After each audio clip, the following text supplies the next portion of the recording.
안녕하십니까. 오늘부터 본격적으로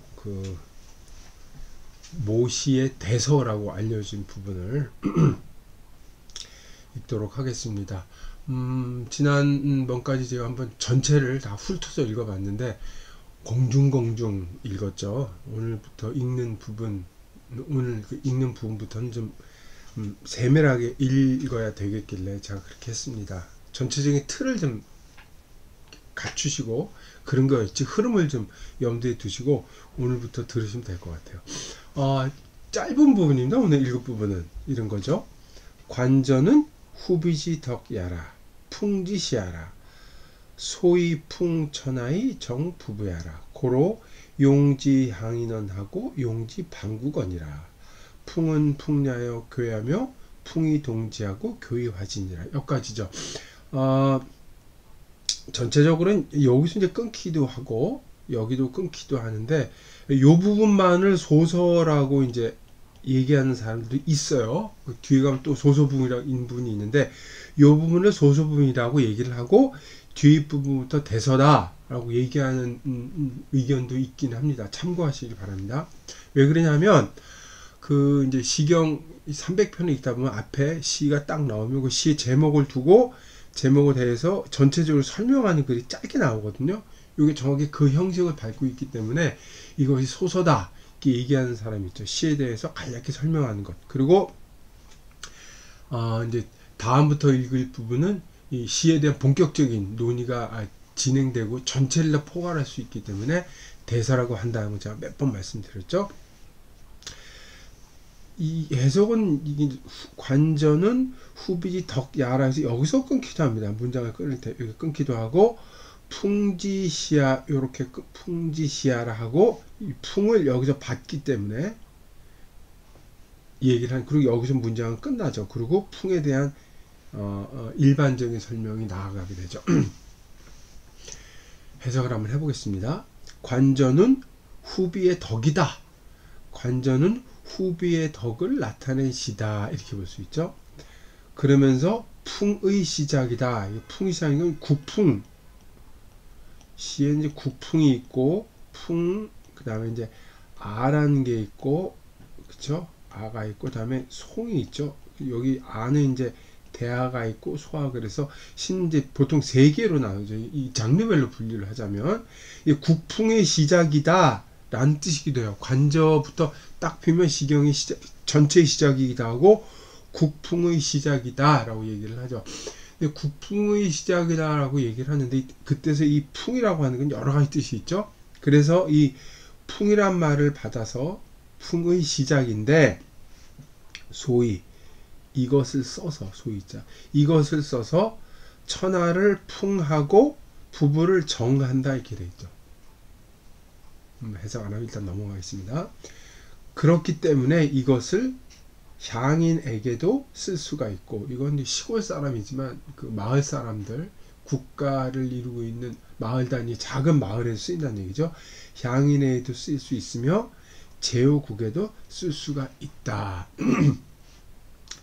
근데 이렇게 문장을 쓰고 보니까 여기 풍지시라는 말도 나오고 풍천하는 말도 나오니까 이 풍이란 말이 명사로도 쓰이고 동사로도 쓰였단 말이에요.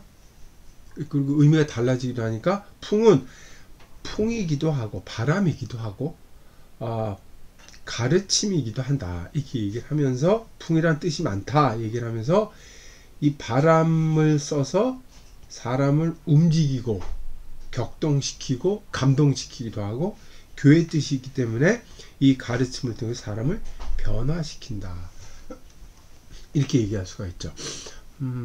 해석을 이렇게 하면 간단하게 넘어갈 수 있을 것 같은데 여기에는 한문 읽는 사람들이 읽는 분들은 대부분이 다 아신다 그러고 술렁술렁 넘어가지만 간단치 않은 문제가 게재가 되어 있죠.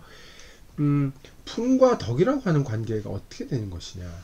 여기서 이제 풍교하고 풍을 풍이다 교다 이렇게 설명을 했지만 그리고 이것을 풍이 어떻게 천하를 풍할 수 있으며 부부관계를 정할 수가 있느냐 라는 문제하고 천하하고 부부관계가 도대체 어떻게 이렇게 갑자기 뭐가 툭 튀어나오냐, 이렇게도 얘기할 수가 있죠. 그렇죠? 요게 해석이 되면 용지향인, 용지방국도 이제 설명이 될 수가 있을 것입니다. 그리고 풍이 어떻게, 풍은 풍이면서 화인 교이냐, 이게 이제 이게 논리적으로 비약할 수 있어? 이런 말이 나올 수가 있죠. 자, 하나하나 보도록 하겠습니다. 여기 첫 글이 관전은 후비지 덕야라. 그래서 이 핵심이 덕이죠. 후비라고 하는 것은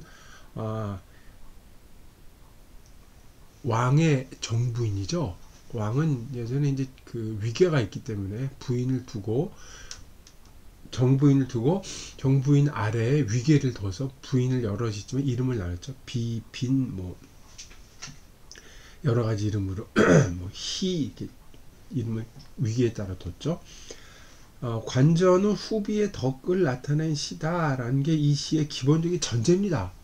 시를 어떻게 읽어야 되느냐? 이거는 후비, 문왕의 부인이 얼마나 덕스러운 것인지 그것을 나타낸 시다, 찬양한 시다라고 하는 게 이 시의 기본 관점이라는 거예요. 근데 요게 모시의 관점이죠. 모시가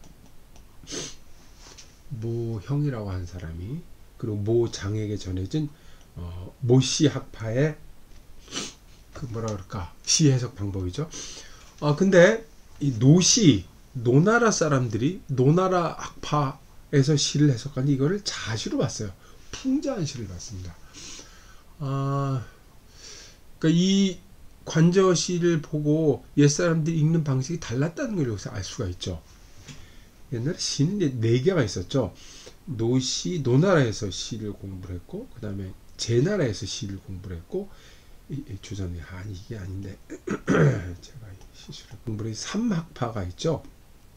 삼학파가 있고, 여기에 이제 모시까지 합해서 사가시라고 해서 4개 학파가 있었는데, 이 3개의 학파의 시는 지금 거의 사라지고 잔권만이 남아 있어서 몇 개 여기저기 흩어지는 것들만 남아 있어서 이것을 이제 묶어서 책으로 하나 따로 낸 게 연구소가 있기는 하죠. 그래서 그 노시가 어떤 거고 제시가 어떤 거고 한시가 어떻게 시를 봤는지에 대한 흔적은 지금 충분히 알 수가 있습니다. 근데 노시에서는 이거를 풍자한시로 봤어요. 그러니까 문왕의 후비의 덕을 본 게 아니라 다른 그 제후 왕의 부인이 생활이 좀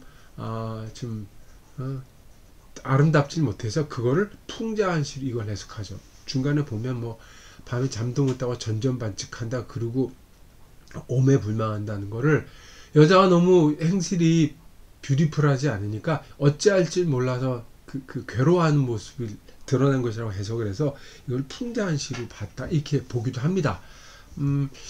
아마 이거 삼가시에 관한 거는 아마 그 시를 읽어가면서 나오면 그때 언급할 수 있으면 제가 언급을 하도록 하겠습니다. 그래서 시를 보는 안목이 다를 수 있다라는 것도 한번 말씀을 드리겠습니다. 그 다음에 문장이 관전은 후비의 덕이고 풍지시야라고, 풍지시야란 말을 썼죠. 시자란 말에 주목을 하셔야 됩니다. 풍의 시작이다. 기본적으로 후비의 덕을 말한 게 그 관저편인데, 관저편은 동시에 풍의 시작이기도 하다 그래 놓고 후비의 덕이 왜 중요한지에 대해서 설명하는 글을 뒤에 단 겁니다. 바로 그 풍지시야라고 얘기하죠. 보통 이제 사시란 말을 쓰는데 4가지 시작이다 이렇게 얘기를 하는데, 중국은 그 경학이라고 보통 얘기를 하죠. 중국 경학이라고 해서 우리가 보통 13경이라고 얘기를 하죠. 13개가 송나라 때 이제 확정이 되는데, 그 이전에 한나라에서는 5경이라고 해서 시서역, 예기, 춘추, 악경은 사라졌기 때문에 5경, 전통적으로 6경이라고 얘기했지만 책으로 남아있는 5경이라고 해서 이 한나라 때는 5경을 숭상을 해서 역사가 굉장히 길죠. 그래서 그 5경은 5경, 한나라 때부터 청나라 때까지 5경의 역사가 따로 길게 있습니다. 그래서 예컨대 시경은 시경학 따로 얘기하고, 주역은 역학이라고 얘기를 하고, 상서는 상서학, 그리고 춘추학, 이렇게 해서 그 이렇게 오경의 역사가 나는 그 학문 분야별로 이 엄청난 이 양이 축적이 되어 있고 학자들이 연구를 많이 했습니다. 그래서 시경 학사, 뭐 주역 학사, 상서 학사라는 책이 따로 어마어마한 양의 책이 따로 있을 정도로 그 부분에 대해 되게 발달을 했죠. 그래서 시경학만 한정해 보더라도 시경학에 전문적으로 쓰이는 용어들이 몇 개가 있어요. 예를 들면 이제 제가 말하는 모시, 뭐 삼가시, 제시, 한시, 노시 이런 것도 포함이 되긴 하지만 그 중에 하나가 사시란 말이 나옵니다. 뭐냐면 기록은 이렇게 했어요. 아를 소화대로 나온다고 말씀드렸죠. 풍, 소화, 대하, 송은 모두 문왕의 시를 최초 시작으로 삼는다. 그래서 관전은 풍의 시작이고 농명이라는 시가 또 있습니다. 그거는 소화의 시작이며 문왕이라는 시는 대하의 시작이고 청묘라는 시는 송의 시작이래요. 요 네 개를 관저, 농명, 문왕, 청묘를 사시라고 그래요. 그러니까 각 그 시체별로 풍, 소와, 대하, 송이라고 하는 것에 처음에 시작하는 시를 사시라고 그래서 이것은 공통적으로 문왕이 지은 시 아니면 문왕의 덕을 나타내는 문왕이 지은 시라고 일반적으로 얘기를 하죠. 그것을 시작으로 한다고 그래서 이거를 시를 읽을 때 중요한 표지로 보고 있습니다. 질문이 나올 수밖에 없죠. 후비의 덕이라고 얘기를 해놓고 이걸 왜 문왕의 시라고 간주를 하냐 질문이 나올 수밖에 없죠. 이게 중요한 질문이고 필수적인 질문입니다. 그거를 염두에 한번 두시고 진행을 해보도록 하겠습니다. 일단은 글자 풀이부터 좀 해봐야 되니까. 풍지시야라는 거 도입 소위 풍천하이 정부부 그랬잖아요. 그래서 천하를 풍하고 부부관계를 정한다. 그래서 이거를 풍과 정을 운이 맞게 딱 썼죠. 이 글이 이게 그냥 막 쓴 것 같지만 그렇습니다. 근데 중요한 건 이 풍의 세 가지 뜻이 있어요. 풍은 기본적으로 바람이잖아요. 바람. 이 바람에서 유출해서 영향을 주다는 뜻으로 이제 확대가 됩니다. 그리고 이 세 번째 뜻은 첫 번째가 바람이고 두 번째 영향이고 세 번째가 풍자한다는 뜻이죠. 아까 제가 노시는 풍자한 뜻이라고 그럴 때 여기서 취한 것이죠. 그리고 요 세 개들 다, 이 세 가지를 다 품고 있는 노래, 국풍할 때 노래라는 뜻으로 이게 이제 세 가지 뜻을 다 품고 있는 거죠. 그래서 풍천하의 정부부라고 하는 것은 나름대로 이 말이 됩니다. 근데 지금 여기서 풍과 정을 얘기를 하고 풍의 세 뜻이 있다고 얘기를 했는데 여기에는 근본적으로 공자가 한 말이 깔려 있어요. 노노 안연편 12장의 안연 12편 19장에 보면 군자지 덕은 풍이며 소인의 덕은 풀이라서 초상집 풀 위에 바람이 불면 풀은 반드시 눕는다 라는 구절이 나오죠. 소인의 군자의 덕스러운 행동이고 소인의 덕은 여기서는 성질이라는 뜻일 거예요.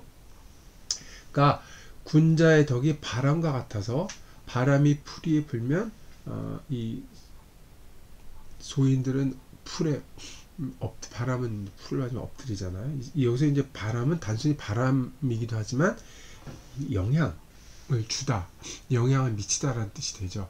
그래서 이 군자를 이 바람과 일치시키는 이게 공자서부터 전통적으로 보여왔고 익숙한 얘기죠. 근데 공자 이 말 자체가 따져보면 시에서 시 300에서 비롯될 가능성이 아주 높죠.